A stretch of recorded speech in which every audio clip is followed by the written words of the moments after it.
Sa pangalan ni Jesus. Amen. Sa pangalan ni Kristo. Amen. Sa pangalan ng Ama, ng Anak at Espiritu Santo. Amen. Kilala mo ba si Kristo? Opo. May takot ka sa Kanya? Opo. May takot ako. Babae ka lalaki? Babae. Bata matanda? Bata matanda? Bata po. Sige. Kung kilala mo ang aking Ama at may takot ka sa Kanya, kalasin mo yung nilagay mo sa Kanya sakit. Tanggalin mo. Tapon. Lahat. Kalasin mo, ha? Mag-usap tayo na maayos, ha? Naintindihan mo? Nagagalit ka ba sa taong ito? Nainggit ka? Sa pangalan ni Jesus, nagagalit ka ba? Nainggit ka sa Kanya? Sa pangalan ng Ama, nagagalit ka ba sa Kanya? Kalasin mo hanggang wala akong sinasabi. Tanggalin mo. Lahat. May galit ka ba sa taong ito? Nainggit ka ba? Ha? Kalasin mo. Pag hindi ko sinabing hinto mo yung kamay mo, hindi mo pwedeng hinto yan, kalasin mo. Makikipag-usap ako, hindi kita sasaktan. Maluwalhati, naiintindihan mo. Sa pamamagitan ng pagsabit ko sa aking pangalan, ng Panginoon Kristo, ng Panginoon mo rin, naiintindihan mo. Sige, hindi ko na alamin ang pangalan mo sa araw na ito. May galit ka ba sa Kanya, nainggit ka? Nagagalit ka ba sa Kanya, nainggit ka? O sige, kalas. Kailan mo pa ito ginagawa? Yung totoo, hindi kita sasaktan. Hindi kita gagalusan ng kaluluwa mo at espiritu mo. Bakit ka nainggit sa Kanya? Bakit? Sagutin mo yung tanong ko. Pag yan didikit ng gusto yung posporo niya sa daliri mo, tanda mo, masasaktan ka sa loob ng katawan yan. Nandiyan ka na eh. Alam mo bakit ko nasabi nandiyan ka sa loob ng katawan yan?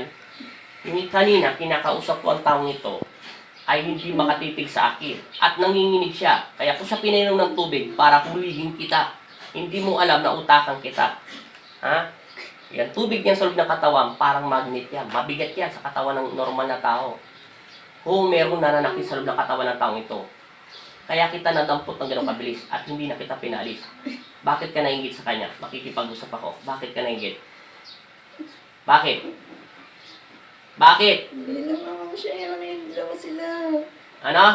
Dalawa sila yung tinitira ko. Dalawa sila. Sino yung isa? Kaibigan niya. Kaibigan niya? O sige. Mamaya na yung kaibigan niya, wala akong pakialam doon. Ito ang nakasalang. Ito ang pinagamot ng Poong Nazareno. Sige, bakit mo siya sinasaktan? Wala lang. Bakit ka nga nainggit? Ano bang kinainggitan mo? Matapobre ba tong batang ito? Magagalitin ba to? Kismosa ba to? Ano bang ginagawa niya sa iyong kasalanan? O pwede ka nainggit? O pwede ka nainggit? Kung may negosyo siya, anong kinainggitan mo sa tao? Anong dahilan? Negosyo. Negosyo. Bakit? May anak ka na ba? Marami. Ha? Marami. Marami kang anak. May asawa ka. Meron. Anong trabaho ng asawa mo? Sa pangalan ni Jesus, anong trabaho ng asawa mo? Construction. Contraction. Ilang taon ka na? Hindi ko na alamin ang pangalan mo. Ilang taon ka na? 26. 26 years old. Sige. Magkakilala kayo? Kilala mo siya? Kilala ko lang siya. O sige. Magkaibigan kayo hindi? Hindi. Pero magkalayong bahay, malapit lang. Malapit lang. O sige. Ito ay 20 years old, 26. Ilan ang anak mo? Hello. Ilang taon ang panganay mo? 7. Babae siya, lalaki? Bye. Yung bunso mo, ilang taon na siya? 3. O sige. Hindi ka ba naawa sa mga anak mo? Doon tayo kukuha ng yung kabaldatihan mo at yung kasama ng puso at inggit mo. Kukunin ko ang anak mo. Hindi ko sinabing kukunin ko siya. Ang ibig ko sabihin, hindi ka ba naawa? Bata pa yung mga anak mo? Gusto mo ba lahat ng sakit na nilagay mo rito mapunta sa anak mo? Nasaan ang asawa mo ngayon? Tambay lang. Ha? Nakatambay. O sige. Ikaw, nasaan ka ngayon? Anong ginagawa mo? Tambay sa tindahan. Nagbabantay ka sa tindahan niya? May tindahan ka? Maliit na. Maliit lang. O sige. Kalasin mo. Bakit ka nainggit? Huwag mong pakalaman ang kamay mo para hindi ka masaktan. Nilalayo mo, dumidikit yung posporo. Pag nilalayo man, sinisip-sip ka niyan. Naintindihan mo? Naintindihan mo? Magkikalasin mo. Ikaw ba yung nagpagawa nito o tinatrabaho mo lang mag-isa? Magkano binayad mo? Magkano binayad mo? Magkano binayad mo? Hindi kita sinasaktan, di ba sinabi ko sa'yo? Nakadikit lang sa'yo ang daliri ko at yung palito. Kaya ka nasasaktan dahil nagsisinungaling ka. Magsabi ka ng katotohanan, magkano binayad mo? Ikaw bang gumagawa o dinadasalan mo to o mismong ikaw ang nagpapatrabaho? Wala akong trabaho lang. Pinapatrabaho mo? O sige, kalasin mo. Kalasin mo muna yung galit mo sa kanya. Tatawagin ko. Babae, lalaki yung magdarasal mo. Babae, lalaki. Bye. Bata matanda siya yung nagdarasal. Medyo matanda na. Taga saan siya? Taga saan? Ano? Pangasinan? Magsaysay lang din. Magsaysay? Saan yung magsaysay? Magsaysay Boulevard o magsaysay... Magsaysay mama. O magsaysay Guagua? Sige, kalasin mo. Magkano binayad mo sa kanya? Magkano binigay mo? Pangit yung binayad eh. Magkano yung binigay mo sa kanya? 500? Para daw anong dasal ang ginagawa? Siyempre tatanong ka, kung isa siyang magkukulam, ano bang gusto mong gawin ko sa babaeng pinadadasal mo? Ano bang inutos mo sa kanya? Kahit ano. Kahit ano, Oo. basta't masaktan lang ang tao. Oo. Sige, kakausapin ko yun. May edad na. Sige, alisin mo yung galit mo sa kanya. Sana huwag kang karmahin. Naintindihan mo? Tanggalin mo lahat yan. Dalawang kamay. Linisin mo. Hello? Sino sila? Kalasin mo ha? Oh, bakit po? Oh, bakit po?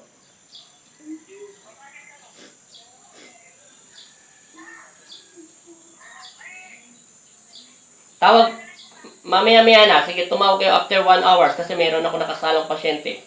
Nakasanib kasi. 1 hour. Sige. Sige. Sige, tanggalin mo. Huwag mong ano yan, ha? Kakausapin ko pa. Dalawa sila ang pinautusan mo. 500 ang binayad mo sa isa o 500 dalawa. Sagutin mo yung tanong ko. Alam kong naririnig mo ako. Isa lang po yun. Oh, sige. Nagagalit ka ba sa kanya na inggit? Sige, kalas. Nang kalas.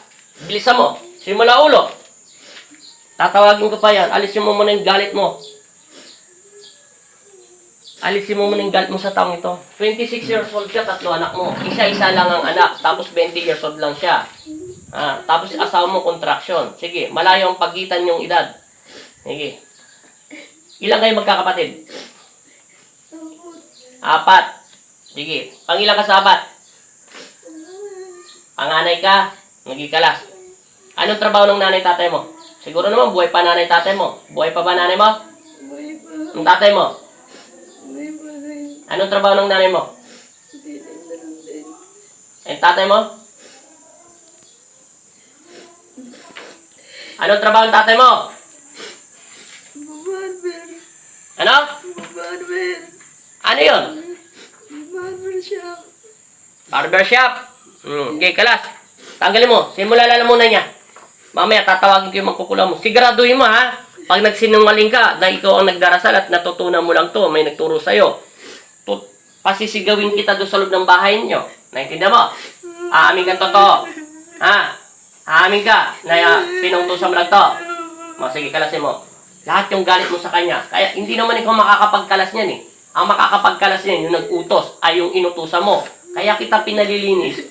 Tanggalin mo ang galit mo sa kanya. Yung mga hinanakit ng puso mo, negatibong energy yon. Ibig sabihin, yung galit ng puso ng tao sa sukdulan at kaluluwa niya, sinama niya dyan. Naintindihan mo na? Hindi naman ikaw makakapag-alis ng sakit niya dahil wala ka namang kakayahan. Ang tawag yan, nililinis mo. Magpatawad ka, naintindihan mo? Sige, tatawagin ko ang mangkukulam mo, ha? Naintindihan mo, ha? Taga Pampanga lang siya. Sige, bilisan mo. Nawala na. Naintindihan mo? Sige, kalas. Meron pa, wala na. Sige, hinto mo yung kamay niya. At tatawagin ko yung mismong nag-uutos. Babae to. 500 ang binayad mo. Mababa. Mas malaki sa akin. Dalawa yung binayaran. Dalawa kayo. Galit ka ba taga rito o nadamay lang to? Nainggit lang po. Nainggit ka. Doon sa isa, nainggit ka rin. Magkaibigan ba sila o magkaibigan mo rin yung isa? Magkakilala mo? Wala na po. Pero sila magkaibigan dalawa. Oo. Nainggit ka. O sige, hintumin kamay mo. Tatawagin ko yung bangkukula mo. Siguraduhin mo, nagsasabi ka ng totoo. Malalaman ko rin yan. Sa pangalan ng Ama at ng Anak at Espiritu Santo. Tumabi-tabi ka ng kaliwa. Sa pamamagitan ng pagsambit ko sa inyong pangalan, Panginoong Kristo at Amang Jesus, Amang Nazareno. Pwede po ba akong makahingi ng tulong sa inyo upang tawagin ang nagpapasakit o nagsasakit sa loob ng katawan ng taong ito? Mismo po yung nagdarasal.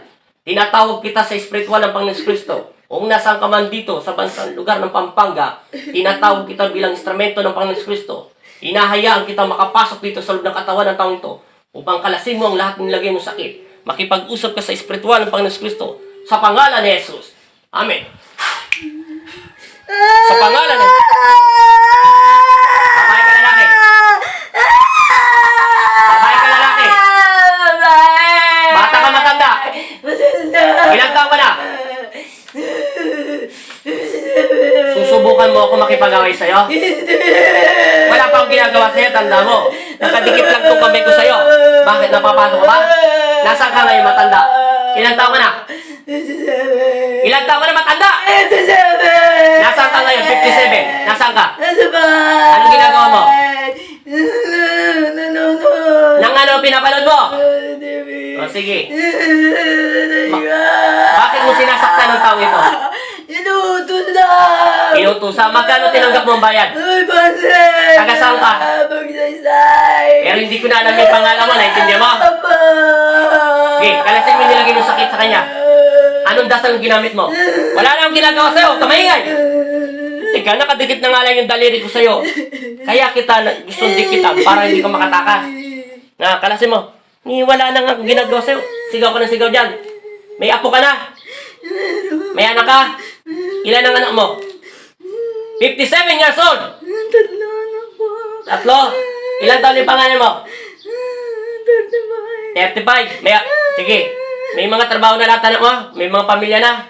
May pamilya na pala. Oo nga. Sige. Huwag ko na. Hindi ko na tatanong yun. Sige, kalas. Buhay pa asawa mo? Patay na? Patay na nga. Patay na. O wala na. Naghiwalay lang kayo. Patay na. Alin ba? Patay na. Patay na. Sige. Kailan ka mo pa natutunan pagkukulang? Saan mo ito natutunan? Masaya. Saan Bisaya? Maraming Bisaya. Davao. Davao, taga Davao ka? Nakapag-asawa ka ng Kapampangan? Saan ka sa Pampanga? Magsaysay? Saan yun? Anong sakop ng Magsaysay? Anong sinasakupan ng lugar ng Magsaysay? Wala akong pakialam, huwag mong bagitin yung lugar mo. Ang sinasabi ko, ano ba yun? Florida? Guagua? Taga Guagua, Magsaysay. Okay, meron ba yun? Meron. Okay, kalas! Kailan mo pa ito tinatrabaho? Wala akong ginagawa sa'yo. Hinto mo yung mga katawan mo. Ba't ka ba natatakot sa akin? Nakikipag-usap lang ako na matino sa'yo. Hindi kita sinasaktan. Wala pa akong ginagawa sa'yo. Ay, takot na takot ka sa akin. Inaano ba kita? Sige, kalasin mo. Anong dasal nilagay mo sa kanya? Anong dasal? Huy!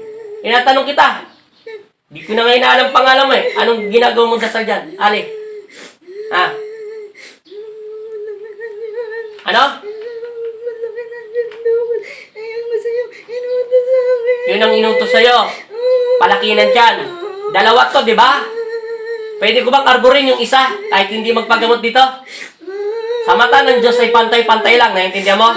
Kalasin mo na yung dalawa. Pinakinabangan mo na yung pere. Sige.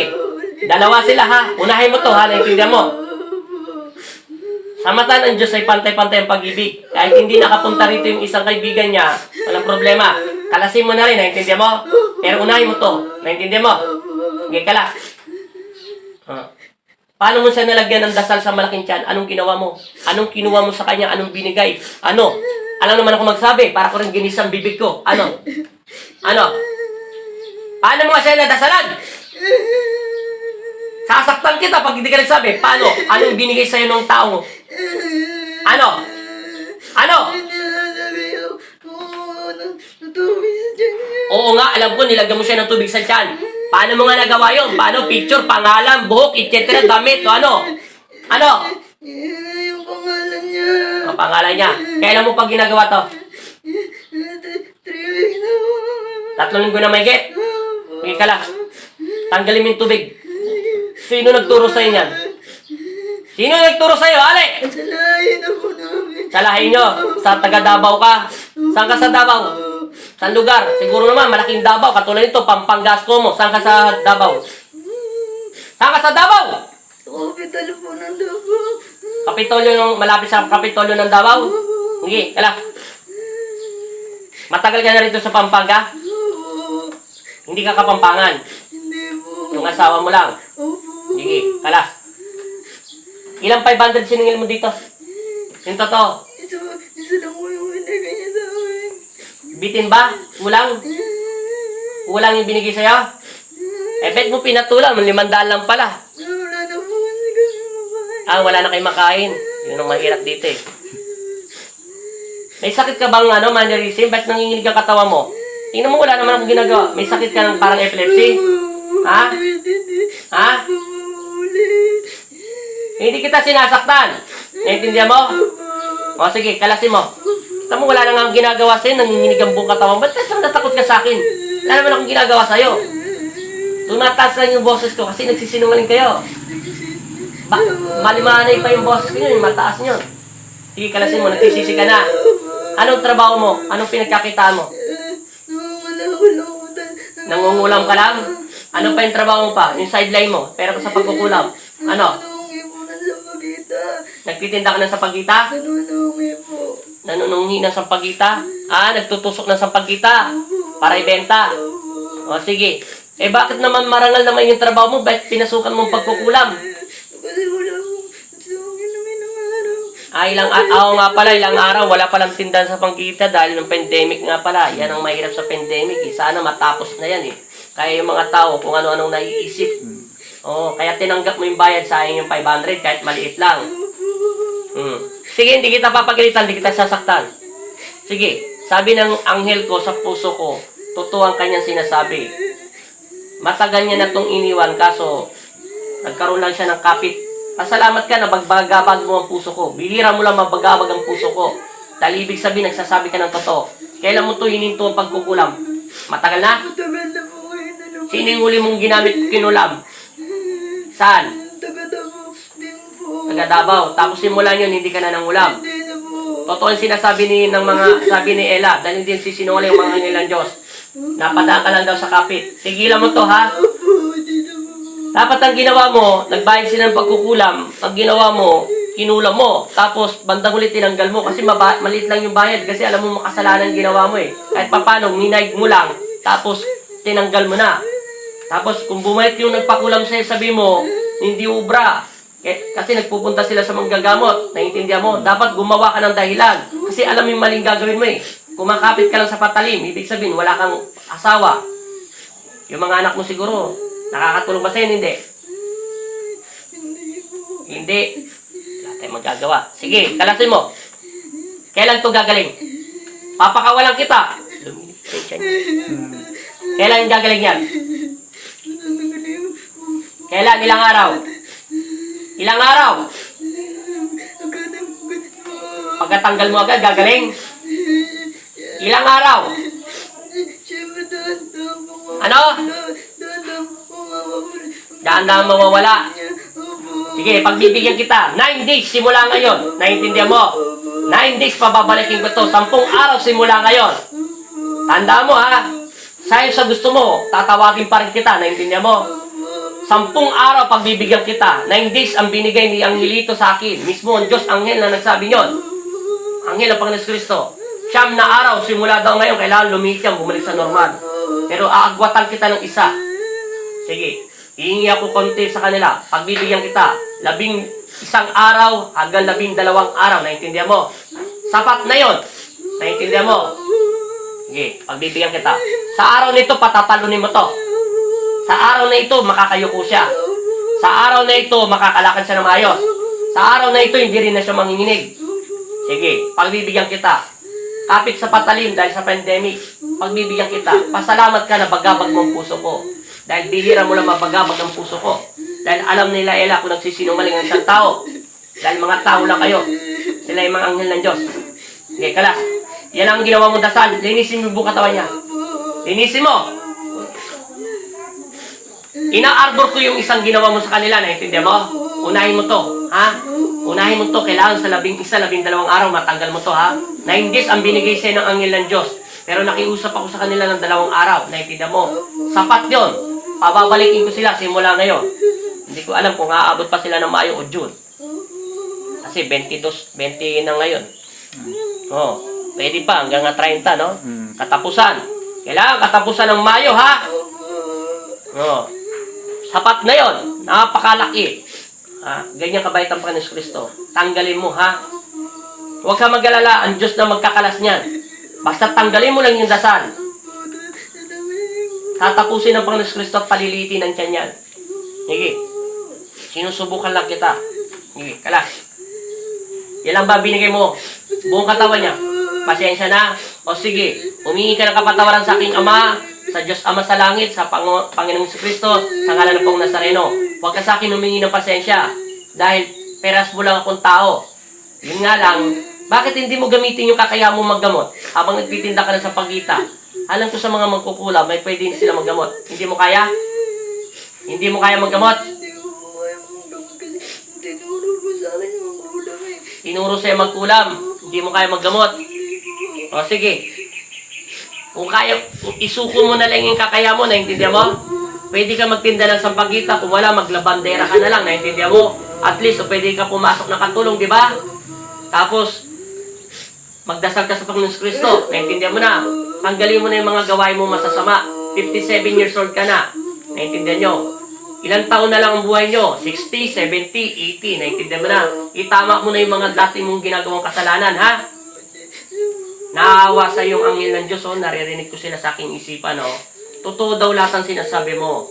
Naawa sila, oh. Lumuluha ka mga mata ng mga anghel ko. Ibig sabihin, gusto ka na daw nila magbago, tanda mo. Malapit na daw ang buhay mo. Gumawa ka ng kabutihan sa iyong kapwa, ha? Itigil mo na to, naintindihan mo? Pasalamat ka, nababagabag mo ang puso ko. Dahil bihira lang mo ang mabagabag ang puso ng mga instrumento ng Diyos, naintindihan mo? Pagbibigyan kita. Pagbigyan mo ang aking Ama. Humingi ka ng kapatawaran, naintindihan mo? Hindi, kalasin mo lahat yan. Meron pa yan, wala na. Yung buong katawan niya, simula ulo. Mga mata niya. Maawa ka sa apo mo, ha? Para hindi sila magmana, ha? Salamat ka. Naririnig ng Panginoon Kristo. Ilinisin mo lahat. Ilalim ng kilikili niya, balakang niya, lahat yan. Tanggalin mo lahat. Pati yung mga hanggang dito niya, hanggang hita. Pati yung masela nilang bahagi. Sa dibdib niya, tsaka sa baba. Tanggalin mo lahat. Kasi para dumaan. Alam mo ba yung masela ng bahagi ng tao? Kung tanggalin mo, pati sa baba, para dumalo yung tubig ng kuryente ng Panginoon Kristo. Itapon at tapon, pati doon sa may bandang balakang. Kalasin mo. Marunong ka maglagay, hindi ka marunong magkalas. Alam naman, ituro ko pa. Pag marunong kayo mangula, marunong din dapat kayo magtanggal. Okay, kalas ng kalas. Ubos. Walang alam yung anak mo. Pagising, walang alam yan. Kita mo, alam niya yung lugar na hindi niya pa pinupuntahan. O sige, hintumin kamay mo. Titingnan ko. Kung meron pa, huwag kang, pag sumigaw ka na meron pa to, pipitikin kita na malakas, ha? Sa pangalan, huwag ka maingay. Wala pa nga ginagawa, nagsisigaw ka na agad. Sa pangalan ni Jesus, pag binanggit ko ang aking Ama, dapat mawala to. Sa pangalan ni Kristo. Amen. Wala na. Tingnan mo. Wala na. Kanina, ganun pa lang. Hindi. Salamat ka, wala na. Magbabalik loob ka ng Panginoon. Sige. Nanay, bilang instrumento ng Diyos dahil matanda kayo sa akin, para kung na kayo magulang, itigil mo na to. Una, pakapit ka lang sa patalim dahil kailangan mo lang ng pera at wala kayong makain, ng apo mo, mga anak mo, kaya tinanggap mo ang bayan. Dahil alam, sinabi ng anghel ng Panginoon Kristo na mismo si Ella nagsabi sa akin, galing ito sa langit, hindi ko to ginawang kwento. Narinig to ng utak ko, parang nag-flash siya sa utak ko. Ibig sabihin, totoo daw ang sinasabi mo. Naiiyak yung mga anghel ng Diyos kasi kumakapit ka daw sa kadiliman. Pwede ka naman daw siguro magkatulong, kasambahay, magtinda sa palengke, o mag-ano. Hindi pwedeng ginagawa mo, naintindihan mo? Hinto mo na to, ha? Arborin ko yung isang ginawa mo, ha? Pero tapusin mo to. 9 na araw simula ngayon, naintindihan mo? Pero pagbibigyan kita ng 2 araw pa. Pababalikin ko to hanggang katapusan. Sige. Papakawalan kita. Pero bago kita pakalaw, kakausapin ko yung pangit na sa tabi mo. Tinatawag kita, babae. Pasok. Itigil mo na yan, ha? Itigil mo na, ha? Itigil mo na pag-inggit mo sa kanya, ha? Hindi na po ako maingit sa kanya. Hindi ko na po maingit ng pera. Itigil mo na, ha? Salamat. Ayaw ko ng lalaking siya nito, ha? Tigilan mo na pagkukulam, magkukulam. Naintindihan mo, ha? 57 years old ka na, ha? Naintindihan mo. Tama na yung 500, ha? Umapit lang kayo sa patalim. Sige. Sabay-sabay ko kayo papakawalan. Dahil wala ka namang kakayahan. Ikaw, tigilan mo kaingit sa kanya, ha? Kung may negosyo siya, may tindahan ka rin naman, bakit hindi ka na lang tuntunin mo yung pansin ng pagtitinda mo dahil may anak ka 3. Siya, isa lang anak. Naintindihan mo? Naintindihan mo na? Mag-sorry ka doon sa Panginoon Kristo, ha? At mag-sorry ka doon sa taon ito, ha? Pagbibigyan kita, ha? Titigilan na magkukulam yung ginagawa mo dahil binayaran mo na tapos ng ginawa niya. Ituon mo na lang napansin yung pagtitinda mo para magdinegosyo mo. Pangalawa, unang-una magtawag ka sa Diyos. Naintindihan mo na? Itigil mo na to, ha? Ayaw ko na lalaking tiyan niya, ha? Okay, salamat. Ikaw, mangkukulam, na 57 years old. Nanay, naintindihan mo? Hindi ko na inalam yung pangalan mo. Malapit ka lang dito sa Guagua, naintindihan mo? Sige, hindi ka naman taga-Kapampangan, nakapag-asawa ka lang, pero matagal ka na rito, naintindihan mo?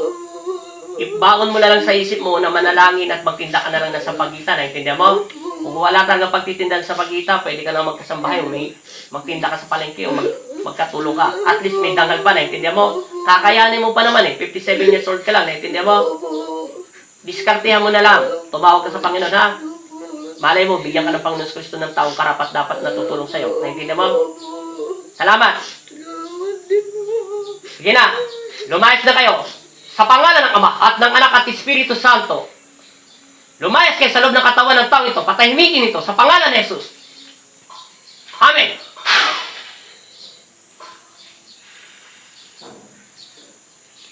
Dilat. Bawa mo pa mo. Inumin mo na itong tubig bago kita patanungin. Dahan-dahan lang. Oo, no. May tanong lang ko sa'yo. Ano pangalan mo? Maria Cristina po. Ilan taon ka na? 22. Ilan anak mo? Siya po. Ano? Hindi na sumasakit ng tiyan talaga. Hindi na sumasakit. Hawakan mo yung tiyan mo. Kanina parang 4 months, 5 months yan. Hindi mo napapansin lumililit yung tiyan mo. Pag umihi ka ulit, uminom ka ulit ng tubig, gagaling na yan. Pero sabi ng anghel ng Diyos, galing to sa Diyos, totoo, hindi ako nagbibiro. Mamatay man ako, tanggalan man ako ng kapangyarihan ng Diyos, utos to ng Panginoon Kristo kanina, na hindi mo kami naririnig yun ng tatay mo. Ang sabi niya, 9 days daw simula ngayon mawawala ang sakit mo. Pero pinagbigyan ko yung mangkukulam kasi hindi siya marunong magtanggal. Kaya nga hindi siya marunong maggamot eh. Alam niya lang daw magkulam, hindi siya. Ginawa ko lang ng 12 days.